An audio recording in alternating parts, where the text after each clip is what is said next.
What if the movies we once called disasters were actually strokes of genius? The 1970s were a wild decade. Directors had freedom, studios had cash, and ambition ran higher than reason. Some films crashed so hard, they nearly took entire studios down with them.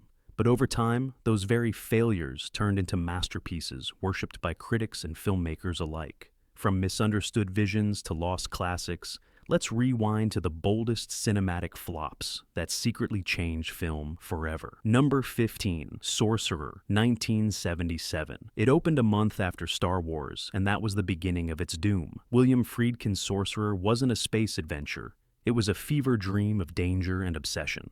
After winning big with The French Connection and The Exorcist, Friedkin was Hollywood royalty.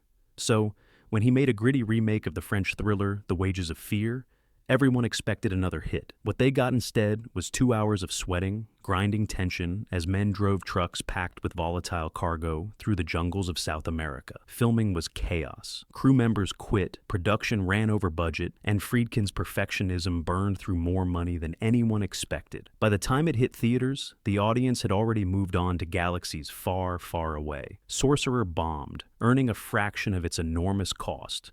Critics called it bleak, confusing, and joyless. But history had other plans. In the decades that followed, the film's reputation transformed completely. Modern directors like Quentin Tarantino and William Friedkin himself later called it one of the best films ever made. Its realism, tension, and haunting score by Tangerine Dream became legendary. Sorcerer isn't a fun movie, it's a nerve-wracking masterpiece that forces you to feel every shudder and every drop of sweat. A failure turned monument. Number 14, Barry Lyndon, 1975. Imagine trying to sell an 18th century period drama in the age of Jaws. Stanley Kubrick did exactly that, and the result was one of the most gorgeous box office flops ever made. Barry Lyndon tells the story of an Irish rogue who climbs into high society and slowly loses everything. It's not a fast movie. It's slow, deliberate, and heartbreakingly beautiful. Kubrick famously filmed entire scenes using only candlelight, employing special NASA-designed lenses to capture the natural glow. Audiences in the mid-70s weren't ready for that kind of patience. They wanted explosions, not powdered wigs. The movie barely made its budget back and was labeled cold, pretentious, and impossible to sit through. But cinematographers and directors noticed something different. A film that looked like a moving painting. Every frame was a work of art.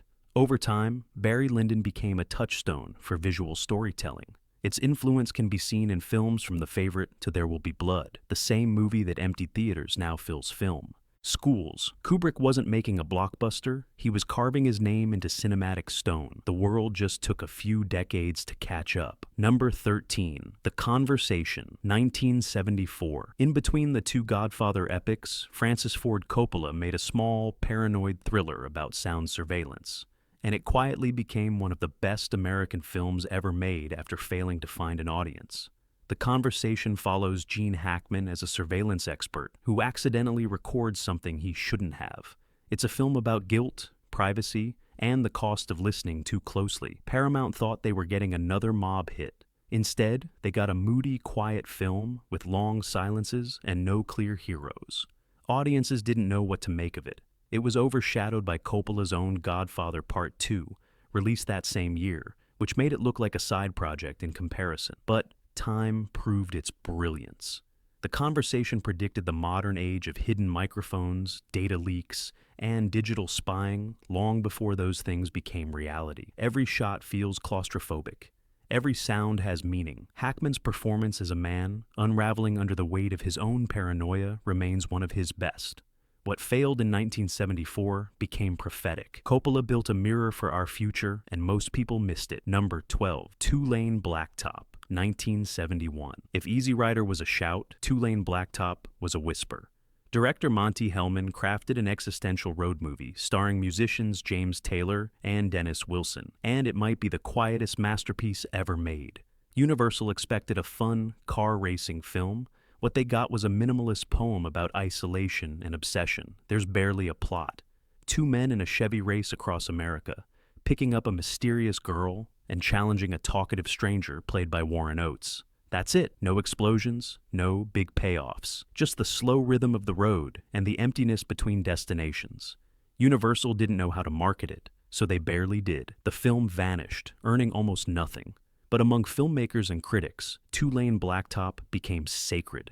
It captured the end of the 60s dream better than any speech could. Its quiet tone, natural acting, and realistic photography influenced generations of indie directors. What once seemed like a dead end became a roadmap for a whole new kind of American cinema, a film about going nowhere that somehow went everywhere. Number 11, Performance, 1970. When Warner Brothers saw the final cut of Performance, they panicked. They thought they were getting a gritty London gangster flick. What they got was an experimental acid trip starring Mick Jagger and James Fox, blending crime, music, and identity crisis into something no one had ever seen. Co-directed by Nicholas Roeg and Donald Cammell, Performance blurred reality and fantasy so completely that even the studio couldn't understand it. Executives shelved the movie for nearly 2 years. When it finally hit theaters, it bombed. Critics were horrified, calling it confusing and too strange. But underground audiences started whispering about it, a dangerous hallucinatory experience unlike anything else. Over time, it became a cornerstone of British cinema, influencing everything from Trainspotting to Fight Club. Performance isn't just a movie, it's a breakdown on film. The merging of art, crime, and psychological chaos created something way ahead of its time. It captured the death of the swinging 60s better than any news headline could. What scared studios back then is exactly what makes it timeless now. Number 10, The Man Who Fell to Earth, 1976. No one looked more alien in the 1970s than David Bowie, and that's exactly why Nicholas Roeg cast him in The Man Who Fell to Earth. Bowie plays an extraterrestrial trapped on Earth, slowly corrupted by fame, greed, and loneliness. It's a science fiction story on paper, but in Roeg's hands, it becomes something deeper, a haunting reflection of addiction, isolation, and the human condition. When it premiered, audiences were baffled. There were no laser battles, no big reveals, just a slow, surreal descent into despair. Distributors panicked and chopped 20 minutes out of the film for American theaters, turning it into an incoherent mess. The result? A total box office failure. Critics dismissed it as pretentious, and the studio quietly buried it. But over the years, the film's strange power refused to die. Restored to its original length, it found new life on the midnight movie circuit. Viewers finally saw the full, melancholy masterpiece Roeg had intended, a film that predicted the dangers of technology, media obsession, and moral decay long before those ideas were popular. Bowie's distant, fragile performance became iconic, a perfect reflection of his otherworldly persona. The Man Who Fell to Earth didn't just fail, it transcended. It became one of the most poetic and lonely films ever made about what it means to be human. Number 9, The Friends of Eddie Coyle, 1973. When most crime films glamorized gangsters, The Friends of Eddie Coyle stripped the genre down to bare concrete. Robert Mitchum stars as a weary, small-time gun runner in Boston, trying to survive one last deal gone wrong. There are no slick montages or dramatic shootouts, just tired men, dim bars, and conversations dripping with betrayal. At release, audiences didn't know what to make of it. It was too slow, too real, too depressing. It made back barely a fraction of its $3 million budget. Critics, too, were confused, calling it dull compared to the flashier crime films of the time. But that realism, the bleak honesty of it, is exactly what made it endure. The dialogue, taken straight from George F. Higgins' novel, feels like eavesdropping on actual criminals. Mitchum, long past his matinee idol days, delivers one of his greatest performances, a man who knows the system will crush him and still plays along. Modern filmmakers like Ben Affleck and Martin Scorsese have cited Eddie Coyle as a major influence, calling it the blueprint for realistic Boston crime dramas. It's the opposite of glamour, it's the truth. And sometimes the truth bombs at the box office before it becomes gold. Number 8, Bring Me the Head of Alfredo Garcia, 1974. Sam Peckinpah was angry at Hollywood, angry at studios, angry at the world. After Pat Garrett and Billy the Kid was taken away and re-edited without his consent, he decided to make one film that was completely his own. The result was Bring Me the Head of Alfredo Garcia, a grim, dusty odyssey through Mexico that feels like a fever dream of rage and regret. Warren Oates stars as a down-on-his-luck piano player, who sees a chance for redemption in a dangerous bounty. What follows is a sweaty, brutal journey through moral decay and despair. Critics in 1974 absolutely hated it. Audiences walked out. It didn't just flop, it was considered career suicide for Peckinpah. And yet, buried under the grime was a film of startling emotion and beauty. It's raw, strange, and shockingly honest about human greed and futility. For filmmakers, it became sacred ground. Quentin Tarantino, Roger Ebert, and countless others later defended it as Peckinpah's truest work, a man's soul poured out in tequila and dust. Once dismissed as chaos, it's now recognized as the director's purest expression, proof that art born in frustration can still outlive everything that tried to destroy it. Number 7. Pat Garrett and Billy the Kid, 1973. Few films suffered more from studio interference than Pat Garrett and Billy the Kid. Sam Peckinpah, already clashing with executives, set out to create an elegy for the dying West, a melancholy, poetic farewell to outlaw legends. But MGM wanted a straightforward action movie. What they got was a slow, mournful meditation on time and betrayal. The studio panicked. They took the film away from Peckinpah, chopped it into a shorter version, and released it with almost no marketing. Critics were unkind. The box office barely moved. It was called self-indulgent, unfocused, even boring. For a director once hailed as Hollywood's wild poet, it was devastating. Years later, when Peckinpah's director's cut finally surfaced, everything changed. Suddenly, the movie's haunting tone, Bob Dylan's unforgettable soundtrack, and its quiet beauty made sense. It wasn't an action flick, it was a eulogy. What the world had seen as a failure was, in truth, one of the greatest westerns ever filmed. Peckinpah wasn't telling a story about gunslingers. He was telling a story about endings of eras, friendships, and myths. Once considered a corpse, Pat Garrett and Billy the Kid rose again as a masterpiece. Number 6. The Last. Detail, 1973. At first glance, the last detail looks simple. A couple of Navy men escorting a young sailor to prison. But beneath the surface lies one of the sharpest, funniest, and most heartbreaking commentaries on authority and freedom ever made. Directed by Hal Ashby and starring Jack Nicholson in one of his finest early roles, the film captured the raw, cynical spirit of America in the early 70s. It was critically praised, but commercially doomed. The dialogue was rough, the tone bitter, and the ending far too honest for the era. Audiences expecting another military comedy were blindsided by a movie that questioned everything from loyalty to justice.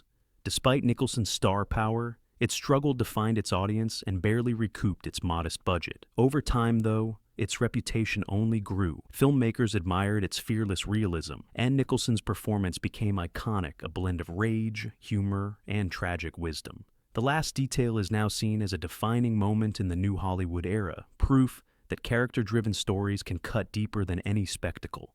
It may have failed financially, but it succeeded where it mattered most, capturing the restless heart of a generation caught between rebellion and resignation. Number 5. The Day of the Locust, 1975. Hollywood loves to mythologize itself, but The Day of the Locust ripped the mask right off. Based on Nathaniel West's brutal novel, the film shows the darker side of the Dream Factory, where desperate actors, broken directors, and forgotten extras claw for fame, while the city crumbles around them. Director John Schlesinger, fresh off the success of Midnight Cowboy, turned this into a nightmarish reflection of an industry eating itself alive. Audiences in 1975 weren't ready for that kind of honesty. Paramount expected another glossy Hollywood story.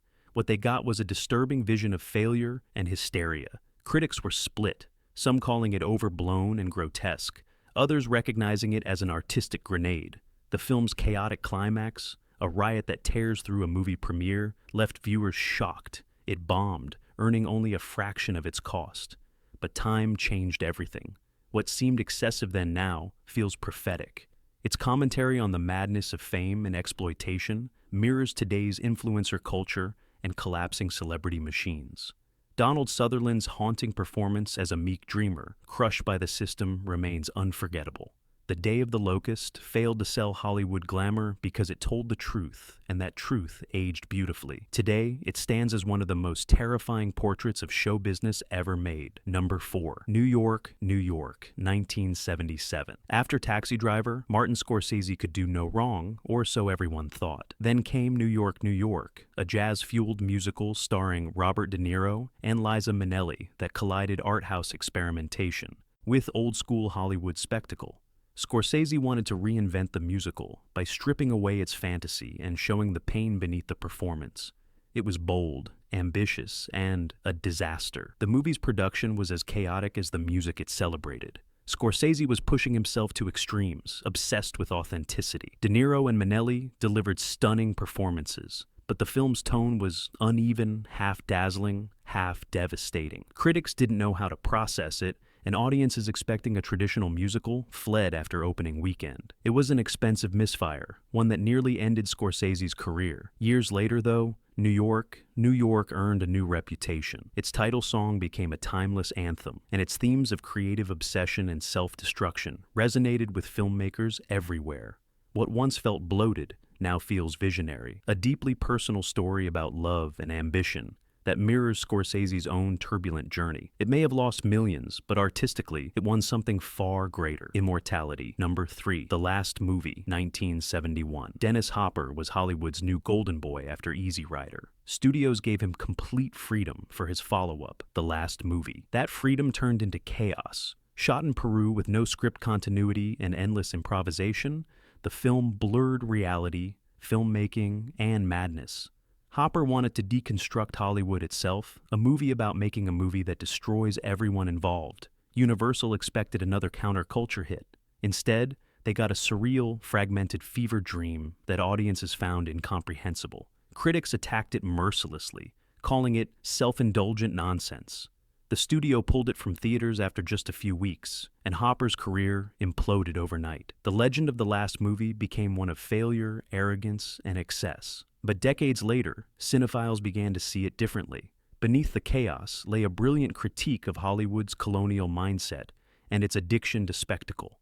Hopper's wild ambition anticipated the experimental cinema of the late 70s and 80s. Restored versions revealed hypnotic editing and moments of pure, strange beauty. What was once mocked now stands as one of the boldest films ever attempted, a filmmaker tearing down the illusion from within. The Last Movie didn't destroy Dennis Hopper, it defined him. Number 2. Cutter's Way, 1981. Technically released in the early 80s, Cutter's Way was shot and financed in the late 70s and carries the weary soul of that decade. It's the story of three lost souls: Jeff Bridges as a drifting salesman, John Hurd as a bitter Vietnam veteran, and Lisa Eichhorn as a woman fading under the weight of disappointment. When they suspect a local tycoon of a terrible crime, their search for justice becomes an unraveling of everything they still believe in. Upon release, no one cared. The film was shelved, retitled, and dumped into a few theaters before vanishing. Critics were confused. Audiences stayed away, but those who discovered it saw something extraordinary, a perfect snapshot of post-Watergate America, cynical, beautiful, and broken. The performances were electric, the atmosphere thick with melancholy. Time transformed it into a cult masterpiece. Cutter's Way became a symbol of the disillusioned 70s spirit, carried into a new decade. Its quiet rage, its poetic sadness, and its haunting performances gave it a second life on television and home video. Today, it's considered one of the best American films. Most people have never seen, a ghost of a generation still searching for meaning after all the revolutions ended. Number 1. Heaven's Gate, 1980. Few titles are more infamous than Heaven's Gate. It's the film that bankrupted United Artists, ended the Director as King era, and became the dictionary definition of disaster. But look closer, and you'll see something remarkable, a misunderstood epic that might be one of the most visually stunning films ever made. Michael Cimino had just won Oscars for The Deer Hunter. He was untouchable. So when he set out to tell a sprawling story about greed and immigration in the American West, the studio gave him a blank check. The result was chaos. Years of shooting, ballooning costs, and a 5-hour first cut that terrified executives. Critics tore it apart on release. The movie earned less than $4 million against a $40 million budget. Cimino's career never recovered, and yet, What a film. Restored decades later, Heaven's Gate revealed its true power: breathtaking cinematography, deeply human storytelling, and an uncompromising vision of America's dark past. What had been mocked as arrogance is now seen as artistry. The very movie that ended one Hollywood era became the masterpiece that defined it. Sometimes the biggest failure in history turns out to be the most important one. Some movies need time to be understood. The 70s proved that ambition can look like failure until history catches up. These so-called disasters didn't break cinema, they reinvented it. Which forgotten gem from this list deserves a second chance in your eyes? Drop your thoughts below, hit subscribe, and keep exploring the stories behind Hollywood's most misunderstood masterpieces.